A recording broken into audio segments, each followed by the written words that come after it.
क्या तुम्हें पता है कानून के हाथ लंबे होते हैं? बट यहाँ पे तो पैर लंबे हैं. So today we are going to talk about Long Legs. It's directed by Osgood Perkins. Yep, Yeah. the Nicolas Cage Yeah, as Daddy Long Legs. And Micah Monroe, as an FBI agent. FBI agent. Yeah, and Blair Underwood as like the FBI agent as well. I'll let you guys know the plot first. It's about a FBI agent Uh, who is hired as a psychic to solve a case regarding a serial killer Hmm. who's on a spree Hmm. of killing children on certain dates. Right? Hmm. So it's her personal journey through finding out how the killer is related to her Hmm. and how her personal life also gets involved throughout the investigation. So that's the plot. Nicely spoiled. But then I would have to refuse to the point saying that when the horror elements came in, because the horror elements were always present from the start. Yeah, they The were movie present, starts with that.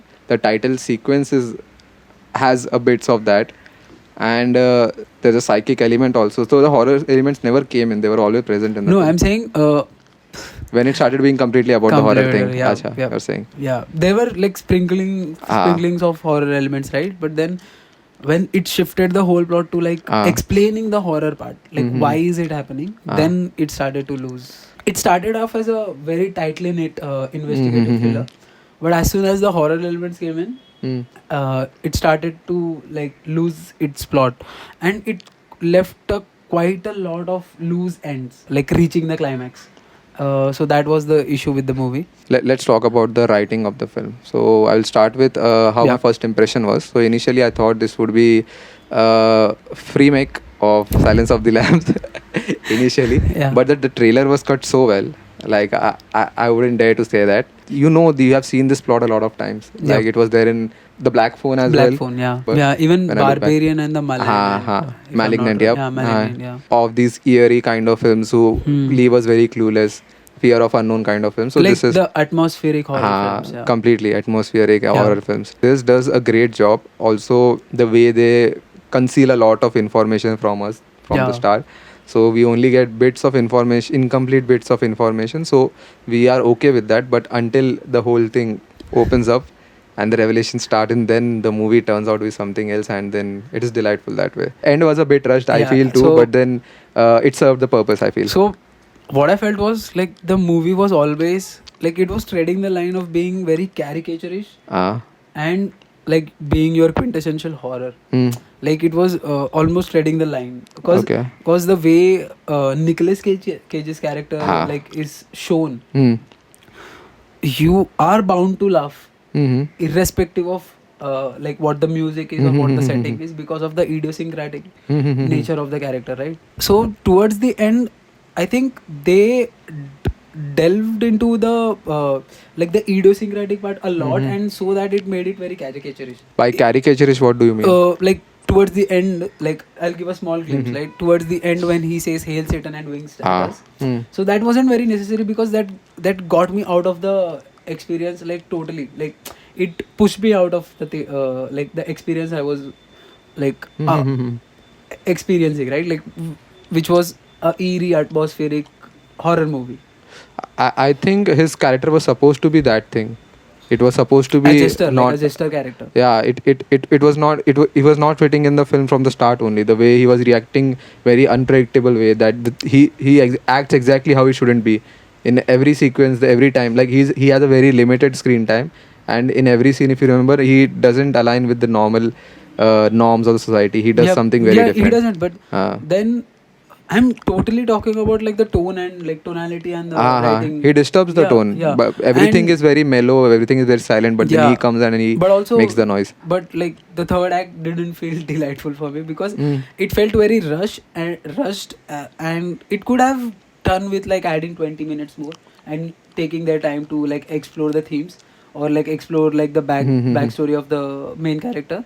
Because what I felt towards the 30 or like 25 odd minutes of the film was it was just exposition dump after exposition dump, and it felt very like your run of the mill horror movie. Like even though I don't watch many horror movies, but it felt very run of the mill kind of a movie.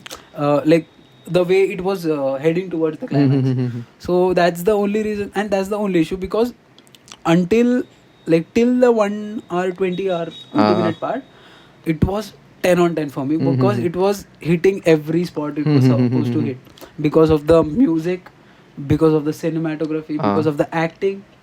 It was spot on. But yeah, last 40 minutes, like, it lost me. So that's the only issue. Like, talking about the pacing of the film, like how you felt the start was good and the end was, so the pacing was very good. I felt like it reminded me one of the Park Chan-wook's films, Pace Okay, It. that's far-fetched, but okay. So I think it is a very well edited film. Apart from the last part, it is a very well edited film, I feel. I think you said Park Chan-wook, right? Yep.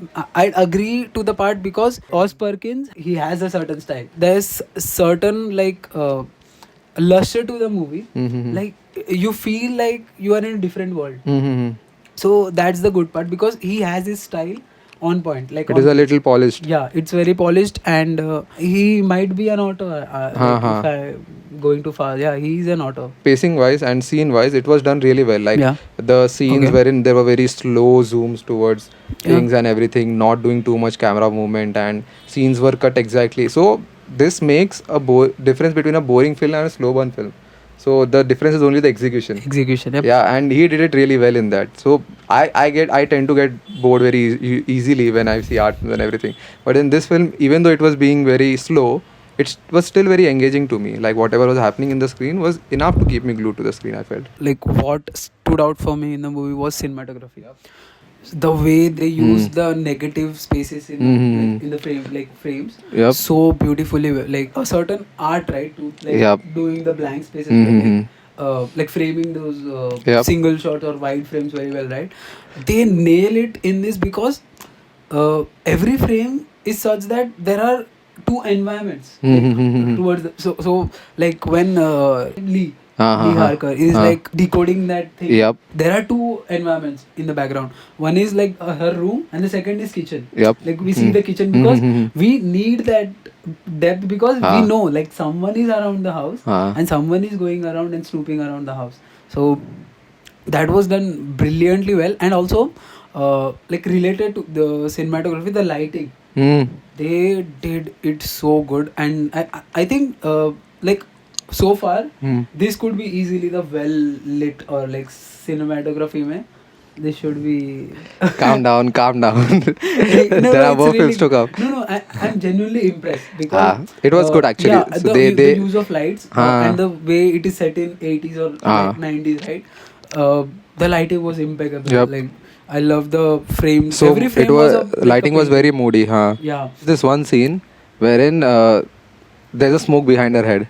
Have you noticed that? Yeah, smoke is Towards like, the end, spoil it. But then that was done so well. Like, that was so beautiful. like I was like, are they really doing that? Wow. Every time Lee Harker is on screen, there's a silhouette of that devil thing, like when the child is about to open the present towards the end. When she's going through the records on the computer, there's a silhouette of that devil. And when she's like decoding that thing, then there's a silhouette of the very faint, and it's like very blink and a miss thing. There was a lot of symmetry going on in the screen. There was a lot of track shots and everything. And they did a good job with the cinematography, I feel. They killed it. Like as I spoke about the editing also, they edited like it was a really crisp. Usually I get bored in horror movies. Like, they set up so much and in the end the payoff isn't worth it. But in this film, I would like to differ, because they had done a really great job, like cutting out the shots, how much it is required in the scene, like keeping it very gripping and pacing, and you are always anticipating what's gonna happen next. Oh, and by the way, like, there are very minimal jumps. Yeah, I would like to. And coming to the music, it was so beautifully done, because every scene, like, even though like visually the tension is building up, the music like amps it up even more. Like that interrogation scene when like Lee and Long Legs. Long Legs are. Yeah, the music keeps rising. It just like with the music, even Ah. our heartbeat gets like rising up, right? That was beautifully done. That scene was I easily the best scene of the movie. I would like to appreciate more about the sound design of the film, the way the Foley and the diegetic sounds were done. Oh, done. So in the scenes wherein there are, matlab, most of the scenes there are no background music, Yep. and the sound of the grass or the sound of the bottles and everything. Oh, they did were you notice that? Like when they were going to the barns, Ha, like, ha, ha. finding that Ha, ha, doll, ha. there was a faint sound of like that hay rolling. Ha, ha, ha, and, everything. Like the trees rustling, Yup. like leaves rustling. That was beautiful. So done. they had done it throughout the film. So that is very good detail, I feel, and that was very important for making the scene tense also, because we feel like we are there.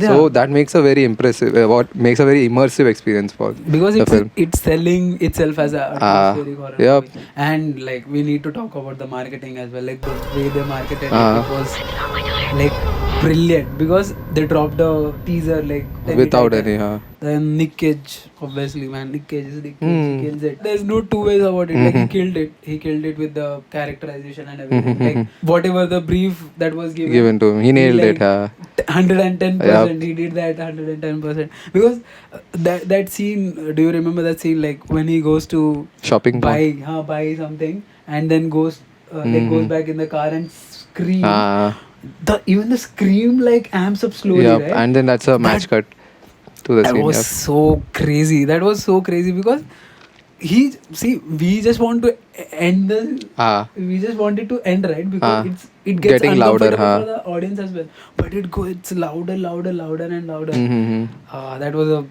great scene because it actually horrified me. For the first 5 minutes, the thing they do with the credits is brilliant. Actually. Yep, it's new, like very new. Very new and something never done before, and it puts you in a trance. That would etch something in your mind. Like, Yeah. Also, if you're watching the movie, please, like, watch the credits fully. Like, Yeah. don't like Miss it. at Start least the credits start especially, credits, I hated the main character. She was annoying for the first 30 minutes because of the way and that's the she had to act obnoxious. and yeah, that's what show tells you, right? Like the actor is brilliant. Yep. And Micah Monroe, like the interrogation scene that Yep. I've spoken that was beautifully done. Like she was, and did you know that like that was the first scene That they shot, with I Nick expected. Cage, and like they have that thing on YouTube now. Okay. It's like on YouTube when like Micah Monroe who plays Lee Harker sees Long Legs for the first time after. I expected that. Yeah, so, I so expected her that. heartbeat Is for like real. raises still 170 bpm. I mean, very ballsy to do that, right? Because They did that in past lives also. I'm straying away from like what we were talking about, but yeah, it's a great horror movie. It's a good horror movie that has come out in a while. Like I feel like I haven't watched a lot of horror movies in the recent times, so I think that's why this hit me well. It's the creepiest, like the most creepiest, eeriest movie you will ever watch. I feel the movie leaves a good aftertaste. Like after you have come out of the theater, it still stays in your mind. Yeah, so it lingers on. That's a win for me coming to a horror film. So you should definitely give it a watch and think about the creepiness of the film. And let us know like if you like the movie or hated the movie. Like I didn't. I loved the movie. I didn't hate it. And also if you did catch all the small Easter eggs that they dropped in between. Please do like, share and subscribe our video and keep watching films. Bye bye. Shaba khair.